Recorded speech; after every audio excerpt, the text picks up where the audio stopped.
Hi, Susan Keenan here. Today we're going to discuss your nutrition program.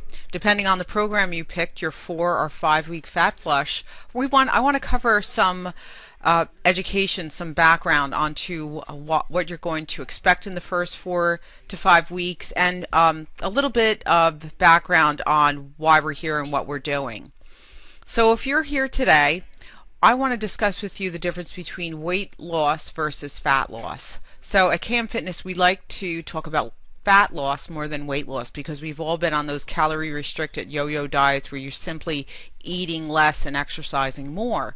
We like to address, instead of calorie counting, we want to discuss more of the hormonal influence because that's more important with regards to weight loss, and fat loss is how it affects our hormones and sustaining it for the long run. So if we look at the individual in front of us here, we see two women, and they're both 150 pounds at 5'5", but we obviously see the one who is a little bit smaller. She's tighter, she's leaner. And so she is on a more of a fat loss program where our other individual is more on a weight loss model. If you come in as a larger pear shape, I'm sure most of you would like a tight, lean hourglass look versus a smaller, mushier pear. And what does that mean? Well, that means that weight loss, when simply taking into account calories, we lose a lot of lean mass. We lose a lot of bone, blood, muscle density, and a lot of hormones. And we simply just reduce our weight down without taking into account our muscle mass. And so research has told us that there is a 95% failure rate when done this way, and that 66% of individuals that gain the weight back will also end up fatter after 2 years within their diet. And so a lot of us can compare that this is true if you've dieted in the past and you gained weight back and you're like, well, I'm simply heavier than I ever was, and we want to avoid that here. So let's talk a little bit about hormones. If you take a look at the picture in front of you, you could see a donut and chicken breast. And if I were to ask you which one has more calories, a lot of people say, well, the donut, or they could actually say the chicken breast. And the chicken breast actually has one additional calorie, but what does it have that the donut does not have? It has more protein, it has less carbohydrate, and it has less fat. And so from a hormonal perspective, the chicken breast is going to satiate you longer because there's more protein, which will keep you fuller longer, and it won't secrete as much of the hormone insulin. Insulin is secreted when we eat carbohydrates, which turn into glucose, which simply raise blood sugar, and our pancreas secretes the hormone insulin in order to drive that sugar down, because too much in the sugar in the system is very dangerous.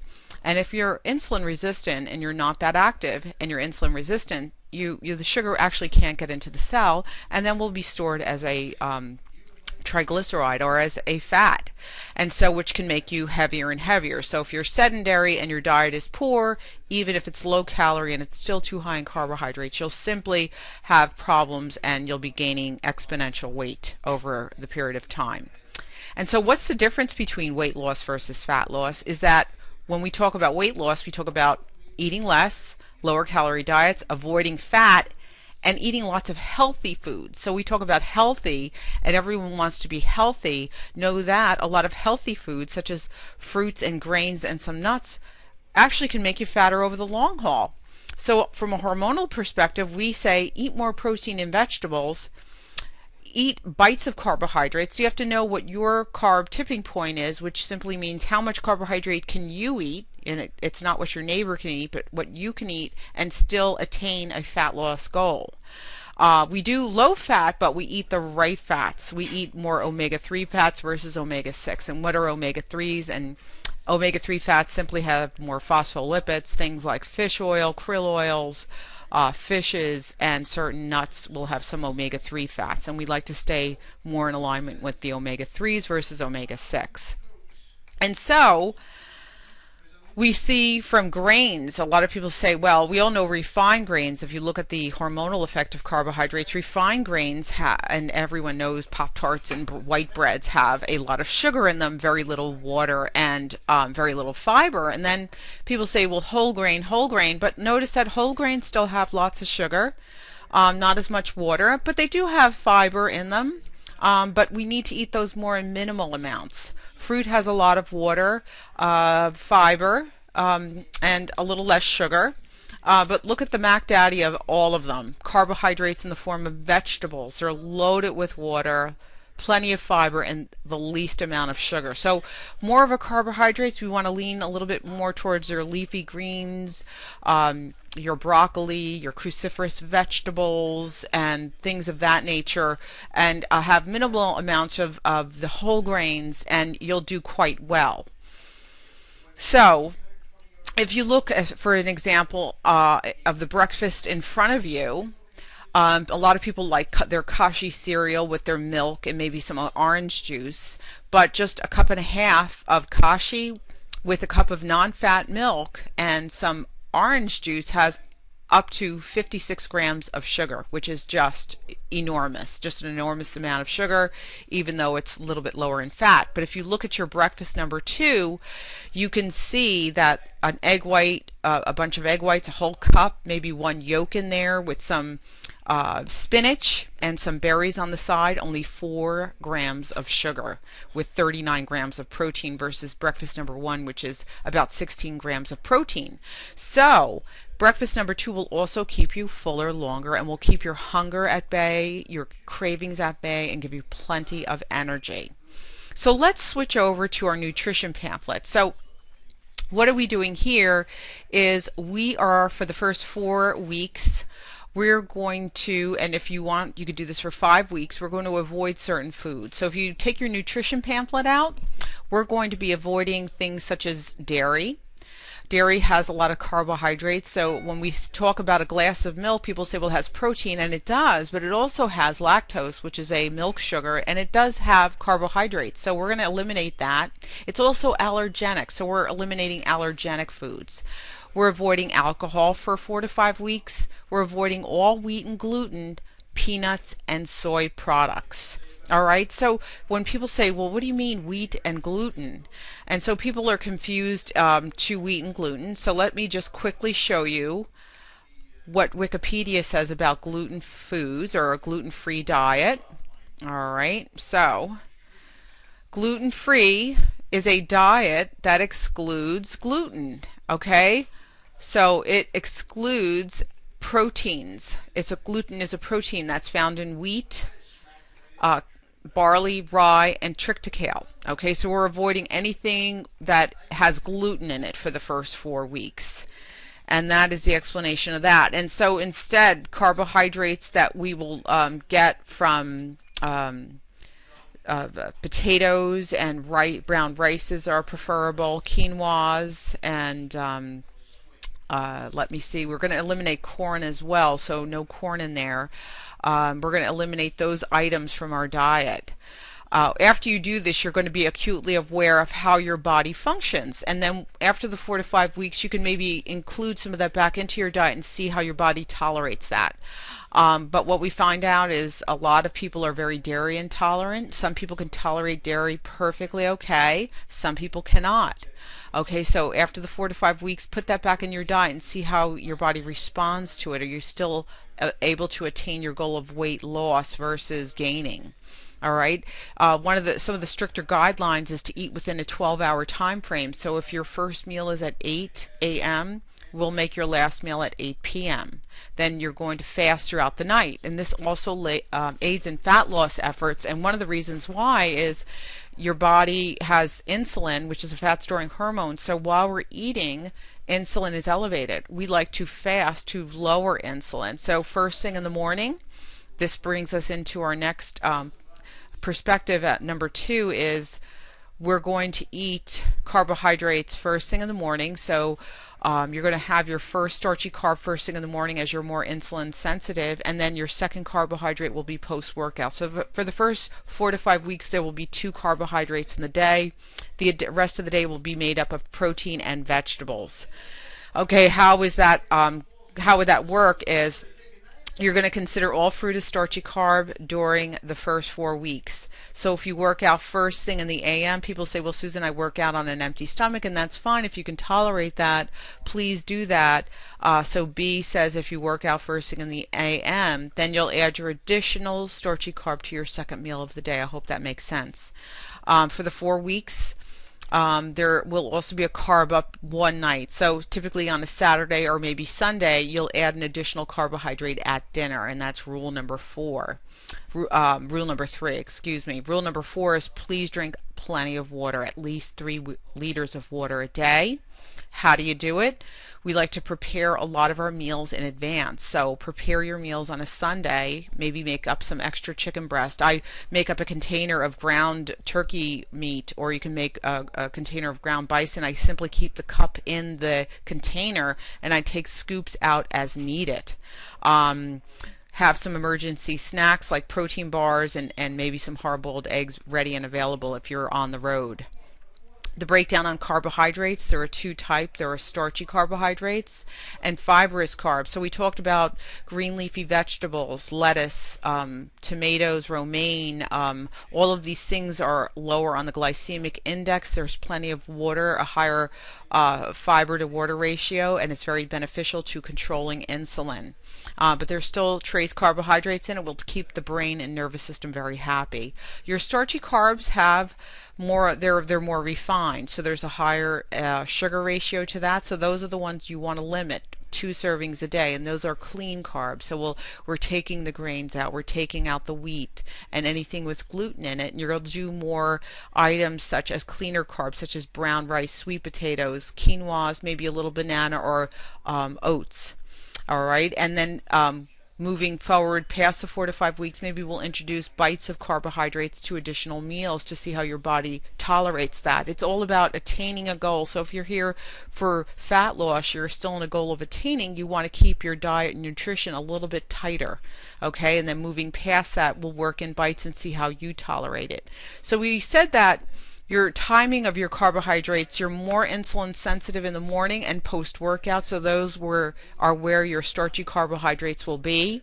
How will that work? So if you have in the morning you have a serving of starch, an example would be a 6 egg white omelet. Please don't cut down the protein. Proteins, a lot of people will say, I'll have eggs, they'll have 1 egg or 2. Notice that's only about 12 grams of protein. We're looking at like 20 to 25 grams of protein per serving for women, possibly 30 for men, depending upon your size. So please increase those egg whites. If you really want flavor, feel free to add the yolk to it. Have 1 cup of spinach or arugula, some peppers and onions with that. And then a serving of sweet potato. You would do a half of sweet potato. Then you would maybe work out a couple hours later, and there your second carb would come in, and you would have something such as your grilled chicken, 4 to 6 ounces, a cup and a half of broccoli, and some brown rice as a post-workout meal. And that's how you time your carbohydrates. We eat a lot of protein. Protein is the most satiating of all macronutrients, so it's going to be your go-to nutrient. Why do we eat protein at every meal? It helps you stay fuller longer. It helps keep hunger, energy, and cravings at bay. The breakdown of protein actually requires more of a caloric burn, so calories always do still matter. So you burn a lot of calories by eating protein. It helps maintain your muscle. It helps regulate your blood sugar, creating a fat-burning environment. Please take a look at page 3 for all of your go-to proteins. Our protein powders and bars, we like to limit those to 1 serving a day if you need them. It's always better to eat whole natural food, so we encourage that as much as possible. Some of the protein powders that we do recommend if you're going that route is we like Avega Sport, which is a plant-based protein powder. It's a pea and brown rice blend. If you're going to do a whey-based, whey is a byproduct of cheese, so it has dairy in it. Please pick a very clean one. We like Blue Bonnet, or I know a lot of people pick another protein powder called J-Rob. That's very good. Protein bars, most of them have soy in them. Please be very careful. If you're going to do protein bars, we like 22-Day Nutrition peanut butter and chocolate chip Nirvana bars. They're a hemp protein based bar. A cleaner whey protein bar is Quest. There is no soy in them, but please check the packaging and the labeling as these change, it seems, week to week. Fats, we love fats. Why do we eat fats? Eating fat will not make you fat. We just eat the right fat. So the fats that we eat on this program are things such as avocados, extra virgin olive oil, and coconut oil. We use very little coconut oil, about a teaspoon serving size, to maybe cook up or grill your vegetables in. Raw almond butter, about a 2 tablespoon serving size. You can put that on some celery for a mid-afternoon snack. It's quite good. Some of the beverages that we do drink, we like lots of water. We encourage green tea, as green tea is something that actually helps kind of flush estrogen, especially from women, exogenous estrogen from your body. So you want as much green tea as possible. We also have a cocoa drink, which you'll be getting an email on how we make our cocoa drink here. It's wonderful. It's a unsweetened cocoa powder with a drop of stevia and hot water and a splash almond milk that I blend up. I have that daily. It helps with motivation. It helps with confidence. It helps kind of get you through some of the stickier points when you want, some chocolate or have cravings. All of our mixed vegetables are here. We like lots of dark greens, spinach, asparagus, broccoli, cauliflower, green beans. All the measurements are here. Starches and fruits. If you're going to really weigh and measure, I really recommend you weigh your starches and fruits. I'm a little bit more lax with the protein and the vegetable piece. Please eat extra protein if you have exceptional hunger. Our proteins are listed, our fats and serving sizes of fats. I do recommend you measure those, as if you overeat fat, it can kind of help you stall fat loss, and that's not what we want. Most of us want to increase fat loss, so watch your starch and your fat servings. Some of the miscellaneous food is our unsweetened almond milk. Those are delicious. Those will keep you fuller longer. We add those to our shakes. I add a little bit of the almond milk to my coffee. Shiraki Miracle Noodles are a 0-calorie Miracle Noodles. You can find those on Amazon. 0-calorie sweeteners, we recommend stevia. If you're going to use it, please use sparingly. And the protein bars, we mentioned Quest and 22-day nutrition. Feel free, mustards, salsas, vinegars. Bragg's amino acid is a substitute for soy sauce. Please squeeze as much lemon and lime and all the herbs just to make your food very flavorful. Here is a food menu and options. So the very last portion of this are different options. There are 5 different meals with 5 options in each. Please pick an option. I recommend possibly eating the same thing maybe every day for a week or two, just to kind of get yourself on point with the nutrition plan, and try not to stress out too much over it. All of your options are here. It's basically very plain, not a whole lot of cooking, just kind of getting yourself on board for the first couple of weeks, and you'll see after maybe the first few days you'll get into a groove and it will be so much easier. We order a lot of our supplements online at Amazon, so please look at your recommended supplement page. We do a branched chain amino acid drink. Number 2, we like MRM Reload, and we get that at Amazon. It's an excellent branched chain amino acids are simply amino acids that you typically would get from proteins, and we break them down at an Accelerate daily, so it's something you want to include into your diet as a supplement. It helps increase the neurotransmitter in the brain GABA, which is something that helps calm, relax us, and shut us down. It also keeps hunger. It keeps more cravings at bay. So if you find yourself craving extra food or wanting something sweet, we do our watermelon drink. Lots of herbal teas at night, yogi bedtime teas, and your supplemental wish list is right here on the last page of this program. I wish you the best of luck, and to please, if you have questions, to request information at Keenan Fitness on Facebook, or request access into our Keenan Fitness VIP club, and we chat in there and ask all your questions. And have a wonderful day, and I'll talk to you